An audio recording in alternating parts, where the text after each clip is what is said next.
जय भीम। नमस्कार, आदाब, प्रणाम, सत श्री अकाल। मैं मिथुन दा, आप देख रहे हैं बहुजन योद्धा। साथियों, कहने में बड़ी दुखी की बात हो रही है कि इस आजाद भारत में ऐसी ऐसी घटनाएं घट रही है, जनता को देखने के लिए मिले, जिस बात का आपको अंदाजा नहीं होगा। बता दूं साथियों की भारतीय जनता पार्टी इतनी हद तक गिर चुकी है नीचे कि आज खुलासा सोशल मीडिया एक्स पर हिंदू मुस्लिम करना स्टार्ट कर दिया है। मगर पीसीएस दलित अफसर की मौत सीजीआई बीआर गवई साहब पर भरे कोर्टरूम के अंदर जूता फेंककर अपमान कर दिया गया। इसी के साथ साथ हरिओम की जो मौत हुई है, साथियों इन तीनों चीजों को ले लिया जाए तो जनता भारतीय जनता पार्टी से नाराज है। बता दूं साथियों, सीधा सीधी कह दिया जाए तो भारतीय जनता पार्टी अब मुंह छिपाने के लायक नहीं है। भारतीय जनता पार्टी सोच रही है कि इस मैटर को कैसे भटकाया जाए सोशल मीडिया के रास्ते से, लेकिन यह चीज सुनने के लिए नहीं मिली है। उसी बीच में आपको बता दूं, बसपा सुप्रीमो बहन कुमारी मायावती जी का बहुत ही बड़ा बयान निकलकर सामने आया है। क्या कुछ कहिए भारतीय जनता पार्टी के बारे में, ये भी हम इस वीडियो में बताएंगे। उससे पहले आप हमारे चैनल पर नए होंगे तो चैनल को सब्सक्राइब कर दीजिएगा, लाइक कर दीजिएगा, वीडियो पसंद आएगी तो 4 लोगों में शेयर कर दीजिएगा। साथियों, बसपा सुप्रीमो बहन कुमारी मायावती जी आईपीएस दलित पूरण कुमार की मौत पर और साथ ही साथ हरिओम का जो मौत हुआ है उन पर बहन कुमारी मायावती जी ने सोशल मीडिया एक्स पर तीखा सवाल करते हुए सत्ताधारी से क्या कुछ कहिए, वो भी हम इस वीडियो में बताने वाले हैं। उससे पहले मैं बता दूं, हरिओम की जो मौत हुई है उस मौत का खुलासा जिम्मेदार साफ साफ कहा जाए तो साथियों बुलडोजर के सरकार को बताया जा रही है। उस वीडियो में साफ तौर से बताया जा रहा है कि हम बाबा के आदमी हैं और उस हरिओम ने मरते मरते दम तक राहुल गांधी का नाम लिया कि राहुल गांधी हमको बचा लो बचा लो। लेकिन बड़ी अफसोस की बात हो रही है कि राहुल गांधी के न वहां पे सांसद विधायक नेता न वोटर थे न सपोर्टर थे। वहीं पे ले लिया जाए तो बहुजन समाज के न कोई वोटर था न सपोर्टर था, नहीं तो आज हरिओम हम लोगों के बीच रहा था। साथियों, इसी मुद्दे को लेकर भारतीय जनता पार्टी सोच रही है कि कैसे भी करके सोशल मीडिया से इस मैटर को भटकाया जाए, लेकिन यह भटकने का नाम नहीं ले रही है। ये 3 चीजें, इन्हीं चीजों को लेकर भारतीय जनता पार्टी के गले की फांस बन गई है। इसी बीच इस देश के गृह मंत्री जो अमित शाह हैं, ट्वीट करते हुए निकले, जिस ट्वीट में कुछ गलतियां कर चुके, उस गलती को लेकर जनता पूछ रही है, सवाल कर रही है अमित शाह जी से। अमित शाह जी आज की डेट में लगातार सोशल मीडिया एक्स पर हिंदू मुस्लिम करना स्टार्ट कर दिया है। उसी बीच कुछ उनसे एक गलती छूट गई जिसको लेकर जनता बहुत नाराज है और जनता बार बार सवाल कर रही है गृह मंत्री अमित शाह जी से। उसी बीच साथियों बता दूं, दलित आईपीएस पूरण कुमार के भाई सामने आए मीडिया के और क्या कुछ कहा, बहुत बड़ी खुलासा की है, लेकिन अभी तक इस सरकार ने कोई एक्शन नहीं लिया। पूरण कुमार के भाई साहब डायरेक्ट मीडिया के सामने कह रहे हैं कि हमारे भाई ने मरते मरते 15 लोगों का नाम लिया है जिसमें एक भी व्यक्ति पकड़ा नहीं गया है, और वो लोग हर एक मीडिया के सामने आके अपनी बात रख रहे हैं। साथियों, मृतक पूरण कुमार के भाई ने क्या कुछ कहे वो पहले हम आपको वीडियो दिखाने चाहते हैं। उससे पहले मैं बता दूं कि मृतक पूरण कुमार के भाई साहब ने डायरेक्ट मीडिया के सामने कहे कि अभी तक 15 लोगों में से कोई एक भी गिरफ्तार नहीं हुआ और सरकार क्या कर रही है, हाथ पे हाथ धरकर बैठी है। आखिर उन लोगों के साथ अगर इस सरकार की अगर कोई सपोर्ट नहीं होता तो अब तक वो 15 लोग क्यों नहीं जेल गए। पहले वीडियो देखिए कि दलित आईपीएस पूरण कुमार के भाई और परिवार क्या कुछ करे। पहले आप ये वीडियो देखें। हमारे साथ धक्का हो रहा है, एक डीजीपी लेवल का बंदा, ठीक है, 5 दिन हो गए हमें इंसाफ नहीं मिला। आप लोग हमारे साथ रहना। आपने वीडियो देखा, यही नहीं, दलित आईपीएस पूरण कुमार के पक्ष में कांग्रेस के सबसे बड़े नेता रणबीर सुरजेवाला भी उनके पक्ष में आ चुके हैं और क्या कुछ कर रहे हैं। डायरेक्ट भारतीय जनता पार्टी पर निशाना साधते हुए कहा इनका नकाब अब उतर चुका है। सीजीआई बीआर गवई साहब को ले लीजिए, आईपीएस पूरण कुमार को ले लीजिए, हरिओम को ले लीजिए, ये सरकार सिर्फ और सिर्फ एक नजरिए से सबको देखती है, वो है सिर्फ दलित समाज।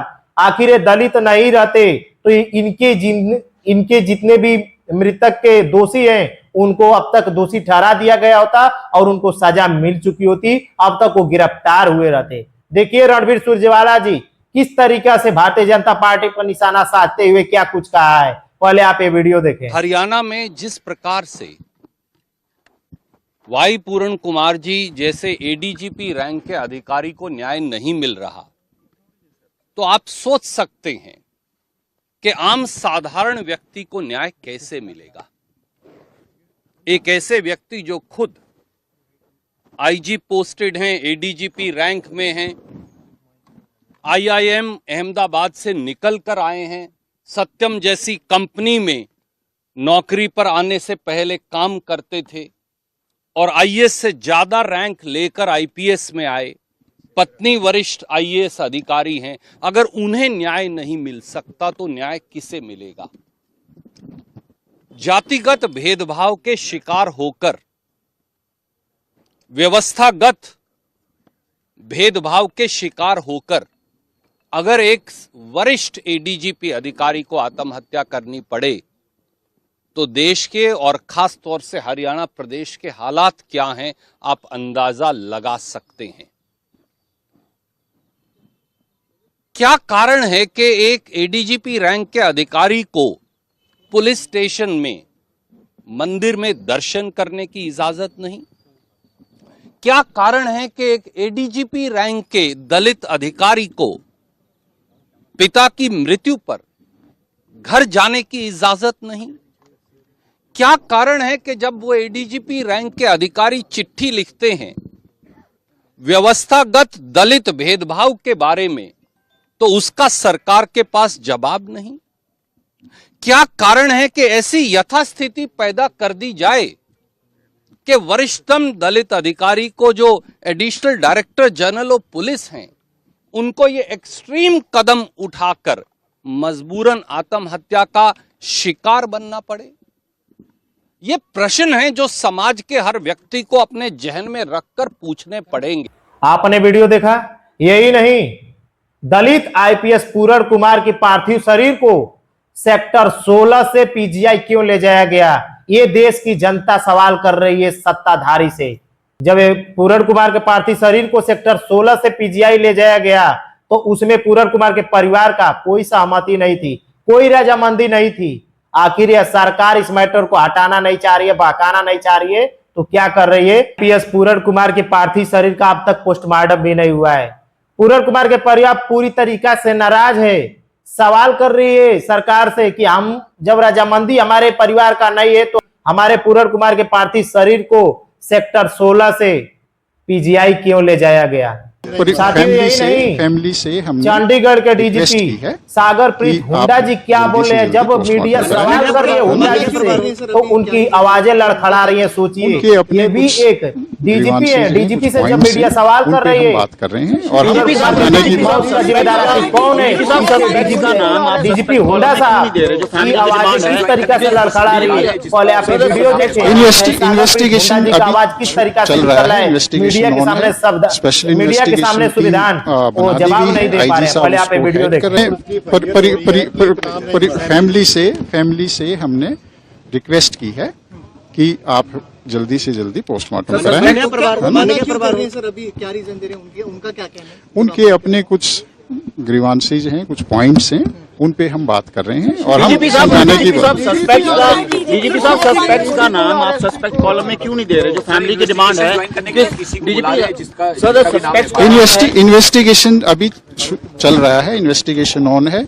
स्पेशल इन्वेस्टिगेशन टीम बना दी गई है, आईजी साहब उसको हेड कर रहे हैं और उसमें इन्वेस्टिगेशन की जो प्रक्रिया है वो चली हुई है और वो एसआईटी अपना काम कर रही है और जैसा कोई फर्दर अपडेट होगा आपके साथ शेयर किया।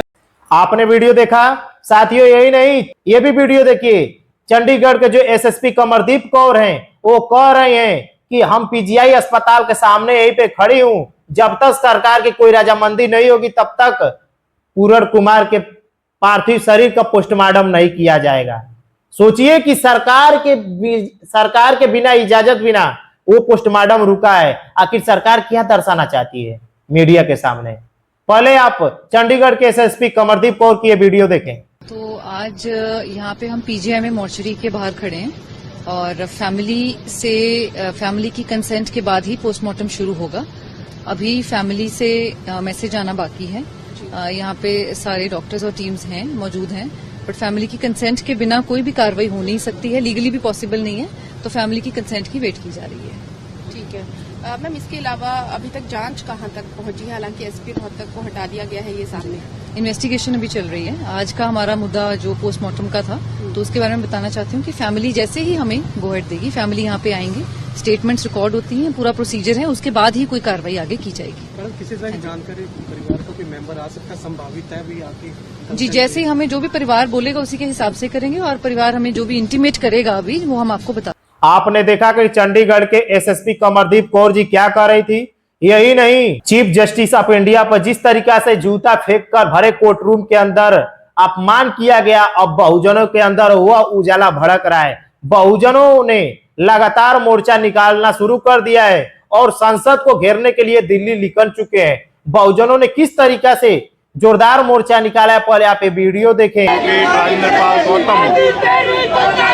बैरिकेडिंग पर चढ़ते हुए बैरिकेडिंग पर चढ़ने की हाथ दे दो, मेरे को चोट लगेगी। आप कैसे रास्ता बनवाओ, आपको काम है, वहां तक जाऊंगा, आप लड़ाई कर रहे हो, हटवाओ, खुलवाओ इसको, खुलवाइए, हम जाएंगे, अपन दिलवाओ, ये खोलो।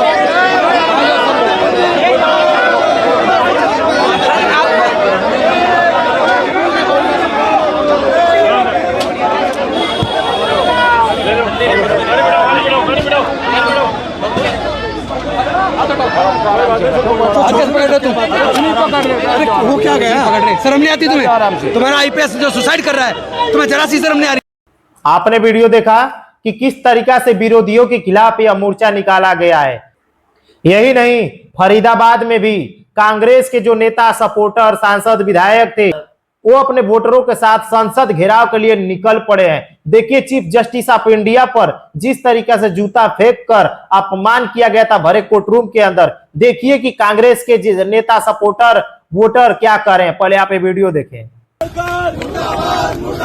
दलित विरोधी भाजपा सरकार, दलित विरोधी शर्म करो, सरकार, हाय हाय, पूरन कुमार को न्याय दो, अमृत कुमार को न्याय दो। बीजेपी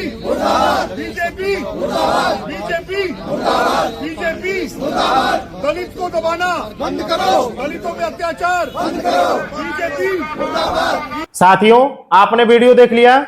यही नहीं, अब भारतीय जनता पार्टी के पास सिर्फ और सिर्फ एक मुद्दे बचे हैं। अब भारतीय जनता पार्टी समझ चुकी है कि देश की जनता, जितने भी हिंदू समाज के लोग थे, वो हमारे विपक्ष में उतर गए हैं और हमसे सवाल पे सवाल कर रहे हैं कि जहां पे डबल इंजन की सरकार है, वहां पे दलित अफसर की मौत हो जा रही है, हरिओम को पीट पीट कर, मार मार कर हत्या कर दिया जा रहा है। जो भारत के सीजीआई BR गवई साहब है, उनकर भरे कोर्ट रूम के अंदर उन पर जूता फेंक कर हमला किया जा रहा है। इन चीजों को जब जनता उठाई है, तो सिर्फ और सिर्फ बीजेपी के पास एक ही मुद्दा बचा है, पता है क्या? हिंदू और मुस्लिम। साथियों, अमित शाह अब हिंदू मुस्लिम करना स्टार्ट कर चुके हैं। खुलेआम ये हिंदू मुस्लिम करने लगे। देश की जनता करती तो समझ में आती थी, लेकिन जो भारत के गृह मंत्री हैं, वो खुलेआम सोशल मीडिया एक्स पर आकर हिंदू मुस्लिम करना स्टार्ट कर दिए हैं। पहले आप यह देखें, आजादी के बाद हुई जनगणना में 1951 में हिंदू 84%, मुस्लिम 9.8% थे। 1971 में हिंदू 82% थे, मुस्लिम 11% थे। 1991 में हिंदू 81% थे, मुस्लिम 12.21% थे। 2011 में हिंदू 79% थे, मुस्लिम 14.2% थे। भारत में मुस्लिम आबादी 24.6% हो गई है। यह वृद्धि घुसपैठ के कारण हुई है। केंद्रीय गृह मंत्री, सहकारिता मंत्री जी, आपने देखा कि क्या कह रहे हैं कि जिस तरीका से लगातार मुस्लिम की आबादी बढ़ रही थी, अभी तो ठीक था, लेकिन जो 2011 में ये मुस्लिम की आबादी बढ़ी है 24.6%, यह घुसपैठियों के कारण बची है। आप सोचिए कि यही चीज वो समझ नहीं पाए गृह मंत्री जी कि 2011 में सरकार किसकी थी। देखिए कि डॉक्टर रागिनी नायका के हत्थे चढ़ गया यह ट्वीट, और डॉक्टर रागिनी नायका ने किस तरीका से तीखा हमला किया है मंत्री जी पर, पहले आप देखें। इसे कहते हैं अपने ही पैर पे अपनी ही कुल्हाड़ी मारना। घुसपैठियों ने देश में घुस घुस कर मुसलमानों की आबादी बढ़ा दी। आपके ही कार्यकाल में बढ़ा है मंत्री जी, भूल रहे हैं? 10% बढ़ गया है। मंत्री जी आप क्या कर रहे थे अपने कार्यकाल में? क्या झुनझुना बजा रहे थे?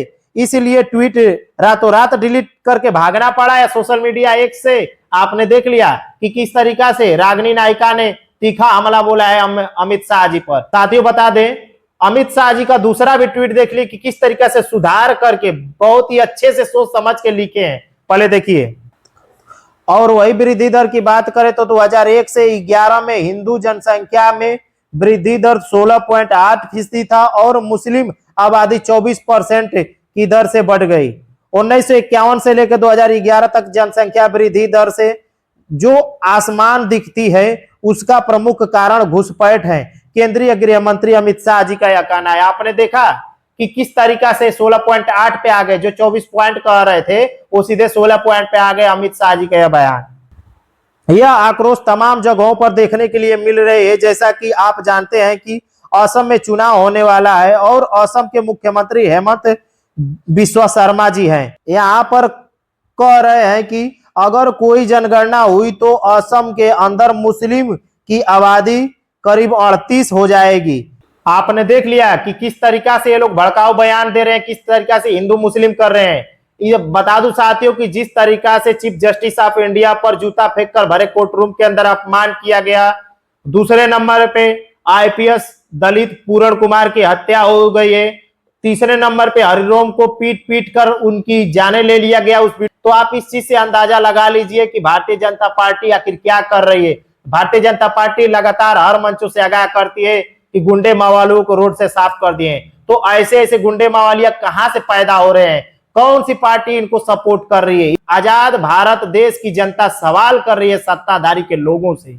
आपका कमेंट बॉक्स में क्या रहा है? क्या जो भी पूरण कुमार के मौत का 15 लोग जिम्मेदार है उनको सजा मिलनी चाहिए कि नहीं मिलनी चाहिए? दूसरे नंबर पे चीफ जस्टिस ऑफ इंडिया पर जिस तरीका से भरे कोर्ट रूम के अंदर जूता फेंक कर उन पे हमला किया गया, उनको अपमान किया गया, क्या उसको सजा मिलनी चाहिए कि नहीं मिलनी चाहिए? और दलित हरिओम को पीट पीट कर हत्या कर दिया गया, उन दोषियों को सजा मिलनी चाहिए कि नहीं मिलनी चाहिए? कमेंट बॉक्स में अपना राय जरूर दीजिएगा। आज के लिए इतना ही। जय भीम, नमो बुद्धाय।